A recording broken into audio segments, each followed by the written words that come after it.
Bonjour à tous, voici le cours numéro 2 de la 9e semaine de travail à la maison, du jeudi 28 mai pour les 3e 3 et du vendredi 29 mai pour les 3e 2, 4 et 6.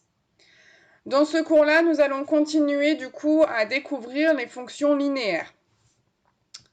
On va faire un exercice, on continuera un petit bout de leçon et on fera enfin un dernier exercice d'entraînement sur du coup la nouvelle leçon. Donc, cahier d'exercice pour tout le monde, s'il vous plaît. Nous allons faire du coup 2 exercices concernant la définition d'une fonction linéaire. Mais avant ça, petit rappel, qu'est-ce qu'une fonction linéaire? Je vous rappelle que c'est une machine qui au départ prend un nombre qui s'appelle antécédent. Je vous rappelle que le nombre de départ pour une fonction, c'est un antécédent qui le passe dans une machine, et c'est là que vient la particularité de la fonction linéaire, c'est que la machine, c'est simplement la multiplication par un nombre. Et ce nombre-là, il est appelé coefficient.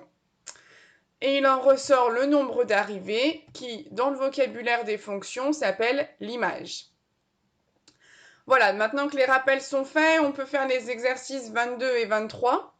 Le 22, vous avez une fonction qui s'appelle f, qui est linéaire, et qui est de la forme, on prend x, et on ressort 5 fois x. Autrement dit, la fonction qui multiplie par 5. Sur cette fonction f-là, nous voulons que vous calculiez l'image de moins 3,4 et que vous trouviez un antécédent de 18,2. Ensuite, pour l'exercice 23, vous avez une fonction g qui est linéaire et on vous donne le coefficient.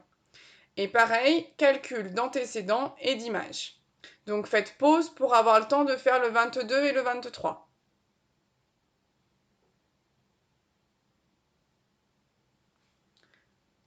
On passe maintenant côté leçon. Donc changement de cahier, côté leçon, on prend les cahiers de leçon pour écrire le titre, paragraphe 2, lien avec la proportionnalité. Donc on l'avait vu dans l'activité d'introduction à la séance précédente que les fonctions linéaires, elles traduisaient des situations de proportionnalité. Donc ça veut dire ici qu'une situation de proportionnalité, on peut toujours la traduire par une fonction linéaire. Et une petite remarque, on dit que la fonction, elle modélise la situation de proportionnalité. C'est une modélisation mathématique de la situation de la vie de tous les jours. Un exemple le plus courant que vous connaissez tous, un prix ici au kilo. Quand on est au marché, par exemple, les cerises, on peut les vendre au poids. C'est-à-dire que plus on en achète, plus c'est lourd, plus on paye cher. Donc les cerises, elles sont vendues au poids et elles coûtent 3,99 € le kilo. Donc ça veut dire que 1 kg coûte 3,99 €, 2 kg coûte 2 fois plus cher, 3 kg coûte 3 fois plus cher, etc. Et donc c'est bien une situation de proportionnalité. Si on modélise ça par une fonction, donc il faut qu'on donne un nom à notre fonction. Là ici c'est une fonction qui va modéliser le prix des cerises, donc on va par exemple l'appeler P. Et on dit que du coup notre fonction P, au poids de la cerise, elle va associer le prix. Donc ici, le prix des cerises, il est modélisé par la fonction qui, à x, associe 3,99x. Et cette fonction-là, on l'appelle P. Par exemple, pour 1, donc ça veut dire pour 1 kilo, je fais 1 fois 3,99 et ça me donne le prix pour 1 kilo. Pour 2 kg, du coup, ce serait 2 fois 3,99 et donc du coup, ça nous coûterait 2 fois plus cher. Donc faites pause pour avoir le temps de recopier ce premier morceau du paragraphe.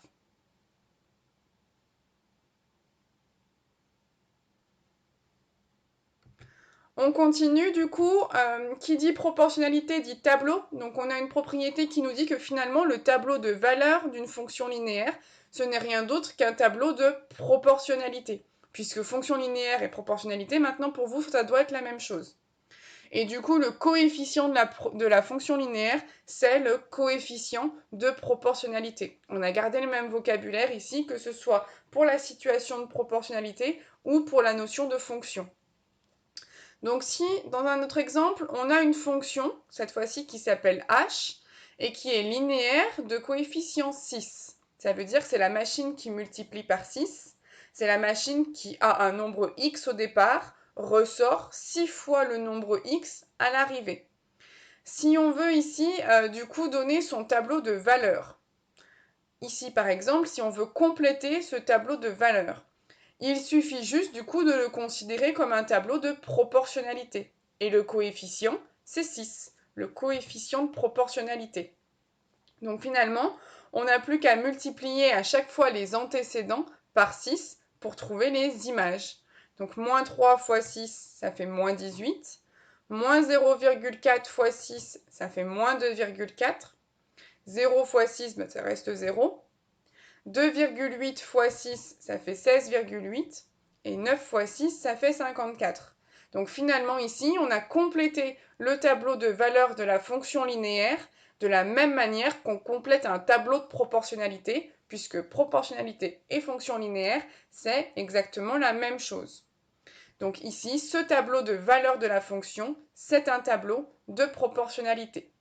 Donc faites pause pour avoir le temps de recopier la propriété et de refaire le tableau de l'exemple.